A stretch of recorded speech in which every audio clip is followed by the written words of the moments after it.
Guys, I want to do a quick video. I'm just going to use my phone here and just do a quick video here. Um, the GoPro's dead and I can't find the batteries. It was a, I don't want to say it was a train wreck. It's just part of boating. I mean, stuff happens and you've got to be prepared for it. And yesterday, I'm going to explain a little bit of what happened here. But things went from bad to worse out here. And then the weather picked up, so we ducked into here. We're at a place called, what the hell's the name? Freshwater Bayou is where we're at right now. We're gonna go through this lock today. I'll show you here real quick. Go through this lock today. You can see a shrimp boat back here, but right over there, it's literally, that's the lock right there. So we were trying to just stay out and do it, but it just didn't work out. So it's a change in plan here. And this morning we're gonna get up and we're going to head through the lock there and then jump into the canal here for the next day or so. We should have been in Quinoa today, but it's not going to happen. We lost our fuel filter, and so we think that the fuel is contaminated. Actually, it's probably got algae in it or something like that. And it's just the boat's been sitting for about 3 years, but and it hasn't. It's been driven, but not like out in the Gulf there, where we were in constant 1 to 2s, and then we were last night. It probably got into 3s and 4s, easily 3s and 4s, and with an occasional 5 even. And it just stirred up the algae in the tank and shut us down. So we're out there trying to deal with that in absolute horrific conditions. And so we had to change the Raycor not once but twice. We called Boat US to have us towed in so we could make the repairs, and Boat US would not even, they wouldn't tow us in. They said, no, we're not towing you guys in. So they were too far away. There was no vendors to help us.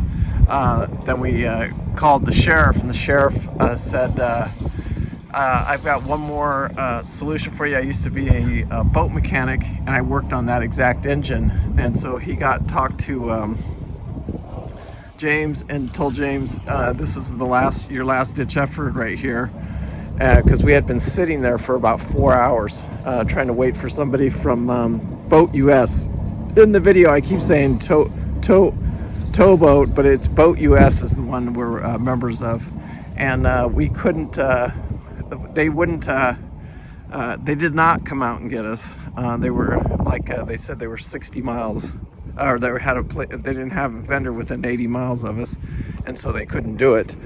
And then they called the sheriff for us, and then the sheriff called us back, and the sheriff told us, this is what I want you to do. And it was basically bleed the injectors on the Cummins, which we eliminated doing, because when we originally stopped, we were going to do it after we changed the main and the primary fuel filter. We could not get the boat started, and then our generator failed. So then we started working on the generator to get it running, and then once we got it running, that's the sheriff called back and told us how to get this motor. Our one last shot we had for this motor, and it was to bleed each individual injector.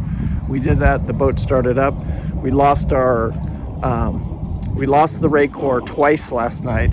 So it's just because the conditions got a little bit, we'll call them gamey last night. Well, that's the word of the day, gamey.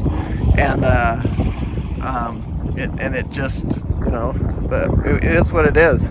So we ended up changing the Raycors out twice last night, and we got to run it, and we just decided to duck into here, and then we're just going to jump up into the canal and take it over to Texas in the canal. Just a change in plan, because we don't want to be bouncing the fuel around and it gets stuck on that pickup, and then it won't let the fuel come through the system, is what we're thinking right now. So anyway, that's just an update video here. I got I got some decent video of what happened last night.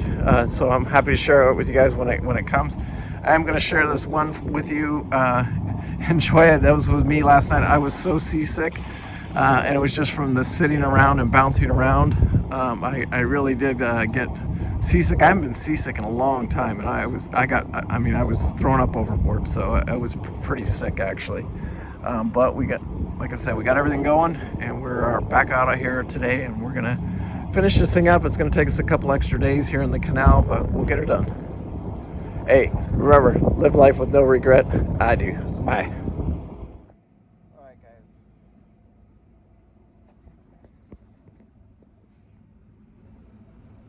Okay, guys. I just, a lot of things have happened in the last couple of hours. We've lost our main engine. We've lost the generator. We got the generator fired back up. We called Sea-Tow to come pick us up, and Sea-Tow would not come pick us up. They said it was too far for them to go.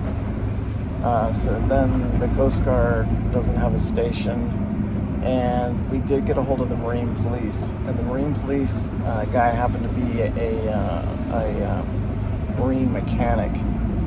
And so he said you could try one more thing with your engine before you just give up. So James tried it, and what it was is we had to, and by the way, I'm seasick, so I don't want to say that I'm worthless, but I'm in pretty rough shape myself right now.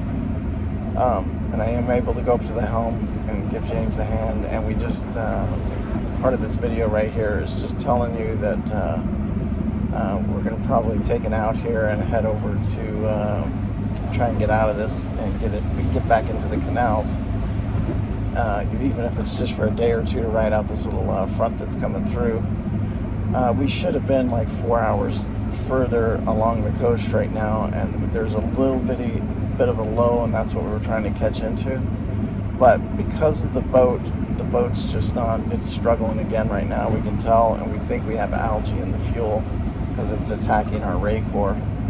And we've already noticed just a slight bit of hesitation, so we've made a course adjustment right now to go into the bayou. The problem is we got to go jump into the lock system. It's the closest one. It's not the closest one. There's another one, but then we'd have to go across into the lake. And I think in this shallow water and in these conditions, we're better off going through the lock. We're going to be going through this lock in the middle of the night. Or not in the middle of the night, it'll actually be about, because we're still 4 hours from that lock. What me and James are hoping right now is that we don't have to change a ray core out here again in these conditions, because we've now we've probably made that transition from 1 to 2s to 3 to 4s right now. That's what we're in right now. Anyway, I'll keep you posted. It's pretty miserable when you're seasick, and I'll give you an update here in a couple of hours. I'll let you guys know what's happening. Anyway, I appreciate it. Appreciate all the support. Thank you, guys.